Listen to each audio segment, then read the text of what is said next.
Hi అండి అందరికీ, నేను మీ రాగచెక్కిని. ఈరోజైతే ఎంతో టేస్టీగా ఈజీగా ఉండేటువంటి ఒకే ఒక ఆకుకూర కాదండి, 2 ఆకుకూరలతోటి, 2 కూడా పుల్లగా ఉండే ఆకుకూరలేనండి. వాటితోటైతే కలగూరలాగా పుల్లగూరనైతే చేసి చూపిస్తానండి మీకు. రండి, ఏమేంటి అనుకుంటున్నారు?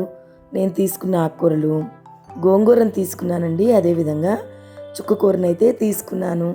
2 కూడా మా చెట్టువేనండి, ఆర్గానిక్గా పండినవి. వాటినైతే తీసుకున్నానండి. ఆ రెండిటితోటి పుల్లగూరనైతే చేసి చూపిస్తాను మీకు. ముందుగా దానికైతే ఉల్లిపాయలు, పచ్చిమిరపకాయలు, టమాటాలు అయితే తీసుకున్నానండి. అలాగే ఒక అర గ్లాసు వరకు పచ్చిశనగపప్పునైతే తీసుకున్నానండి. వాటినైతే కడిగేసుకొని ఒక 5 నిమిషాలు నానబెట్టుకున్నాను.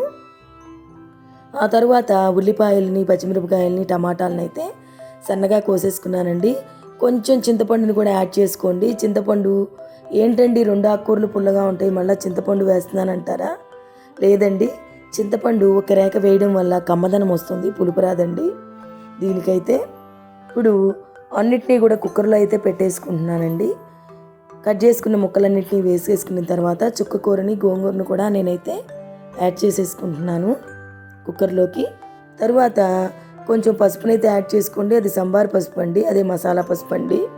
మీరైతే పసుపుని కొంచెమే యాడ్ చేసుకోండి. తర్వాత మనం వేసుకున్న పచ్చిమిరపకాయలు సరిపోవు కాబట్టి 1 స్పూన్ వరకు కారాన్ని అయితే యాడ్ చేసుకున్నానండి. పులుపుగా ఉండేటువంటి ఆకుకూరలో కొంచెం కారం అయితే పడుతుందండి, చూసి వేసుకోండి. ఇప్పుడైతే కుక్కర్ని నేనైతే 5 విజిల్స్ అయితే పెట్టుకున్నానండి. పచ్చిశనగపప్పు మెత్తగా ఉడకాల్సిన అవసరం లేదండి, పప్పుగా ఉంటేనే టేస్ట్ బాగుంటుంది ఈ ఆకుకూరకి.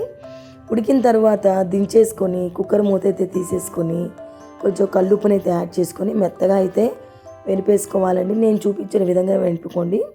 చూసారా, పప్పు అయితే వెనగలేదండి. ఇప్పుడైతే వెనిగించుకున్నాం కదండి పుల్లకూరని. తర్వాత తాలింపుకి అయితే రెడీ చేసుకుందాము.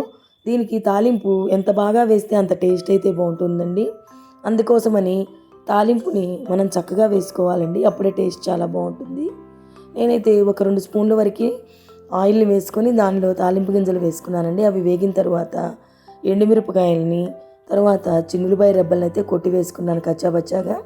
తర్వాత పెద్దలపాయని కూడా సన్నగా కట్ చేసుకొని వేసుకున్నానండి. తర్వాత కొంచెం కరివేపాకును కూడా యాడ్ చేసుకోండి. నేను చూపించిన విధంగా అయితే వేగించుకోవాలండి ఖచ్చితంగా, అప్పుడే టేస్ట్ బాగుంటుందండి. కూర బ్రౌన్ కలర్కి వచ్చే విధంగా అయితే వేయించుకోవాలి మనం ఉల్లిపాయలను అయితే.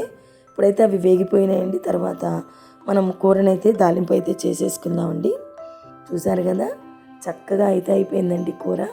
తాలింపు కూడా వేసేసుకున్నాం. ఇది చాలా టేస్టీగా ఉంటుందండి, రైస్లోకే కాదండి, బిర్యానీలోకి, పులావులోకి అయితే ఇది చాలా టేస్టీగా ఉంటుంది.